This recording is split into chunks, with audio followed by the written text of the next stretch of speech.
Hello les amis, TVH Land était cette semaine dans une célèbre pâtisserie parisienne, La Durée, très connue pour ses délicieux macarons. On était là pour assister à la conférence de presse du nouveau film La Belle et la Bête, en présence de l'équipe et surtout de son réalisateur Christophe Gans, qui, vous allez voir, est un passionné d'animation japonaise. Il était une fois un riche marchand dont la fille préférée s'appelait Belle. Lors d'une terrible tempête, le marchand perdit sa fortune et sa famille se trouva ruinée. Les contes de fées, ce qui nous plaît dans les contes de fées, c'est qu'on peut les lire, les relire à tout âge de la vie et y voir des choses différentes, sans jamais oublier ce qui a pu être l'empreinte de la première lecture ou de la première adaptation qu'on a de ces contes. Mais la chance leur sourit à nouveau. Les enfants, je pense qu'on les sauver. Il nous faut des nouvelles robes, du parfum et... On va faire une liste. Surtout n'oubliez rien. Et toi, qu'est-ce que je te ramène? Je voudrais juste une rose. Et que je connais précisément les endroits où Cocteau n'a pas voulu aller, parce que c'était pas l'époque, ou c'était pas sa volonté. Et ben justement, nous on s'est dit, on va s'engouffrer là où il a laissé les portes ouvertes. Il y a néanmoins quelque chose qui m'avait toujours frustré. Et vous me direz si vous avez eu cette sensation, c'est le fait que la malédiction qui a transformé le prince en bête ne fait l'objet que d'une ligne de dialogue. Cette ligne de dialogue, je crois qu'on la connaît tous, c'est les fées ne croyaient, mes parents ne croyaient pas aux fées, elles les ont punis. C'était tout. Il n'y avait que ça. Et d'une certaine manière, pour moi, je me disais, mais en fait non, ça ne peut pas être que ça. Il doit forcément avoir commis un crime, un blasphème, quelque chose d'énorme pour subir une telle malédiction.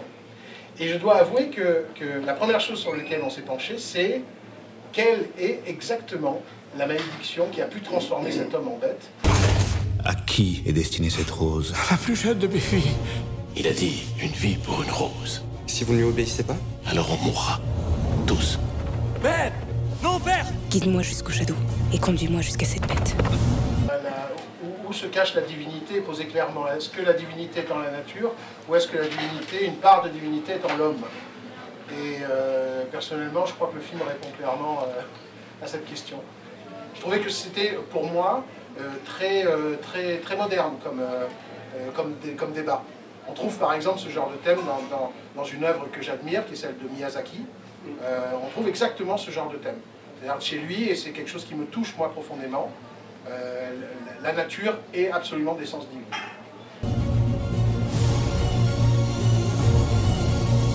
Je m'appelle Belle. Je suis venue échanger ma vie contre celle de mon père. Ne pense même pas à t'échapper. La forêt se refermerait sur toi. À qui appartient ce château? Tout ce qui est ici m'appartient. Vous parlez comme n'importe quel homme. C'est assez décevant.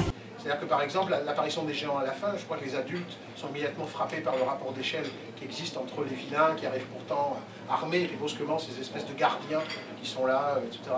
Exactement de la même façon, les enfants peuvent se repérer dans le film en ayant un rapport d'échelle avec l'état d'homme.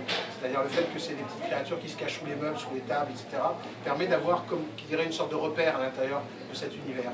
Et d'une certaine manière, je les aime bien, même si effectivement ils peuplent l'univers et qu'ils sont finalement assez timides et qu'il n'y a peut-être pas le nombre de scènes que j'avais imaginé au départ. Pour moi, ils permettent à une gamme du public de se retrouver à l'intérieur de ces décors gigantesques, etc. C'est pas une tradition Disney. C'est aussi une tradition Ghibli, parce que je fais beaucoup référence à Miyazaki et à son studio Ghibli. Dans Ghibli, il y a toujours ces espèces de petites créatures qui en fait sont, je dirais, le dernier échelon des panthéons que met en place Miyazaki. Miyazaki est toujours intéressé par les panthéons, c'est-à-dire que comme son œuvre a une forte connotation mythologique, il y a toujours des choses très petites et des choses très grandes. Et donc, dans Mon voisin Totoro ou dans Le voyage de Chihiro, qui sont deux de ceux que je préfère, il y a ces petites créatures, ou dans Princesse Mononoke, ces espèces de petites créatures avec des têtes de culbuto, etc. Et je pense que d'une certaine manière, ça montre bien que la malédiction qui s'est abattue pas seulement sur le prince, elle s'est abattue sur ses amis qui sont devenus les géants, et sur les chiens qui sont devenus la meute, qui est devenue ces espèces de petites créatures. Je pense que tout ça reste quand même assez logique. Vous vous drapez dans les parures d'un prince, mais vous n'êtes qu'une bête cruelle et solitaire. Que sais-tu de moi? Rien. Ça vous arrange peut-être de ne jamais penser à votre passé. Tu as raison. Tu remplis un vide immense. Laissez-vous aller. Et pour moi, le film Ce qui fera une grande partie de son charme à l'étranger, c'est précisément la qualité française du film.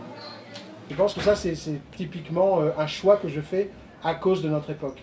C'est clair que pour moi, le message que j'essaye de faire passer à la fin du film, c'est l'amour et l'imagination sont beaucoup plus fortes que l'argent et que le luxe. Et ça, c'était délibéré. Si j'ai pu heurter quelqu'un à cause de ça, j'en suis désolé, mais c'est ce que je pense profondément. J'en mourrai.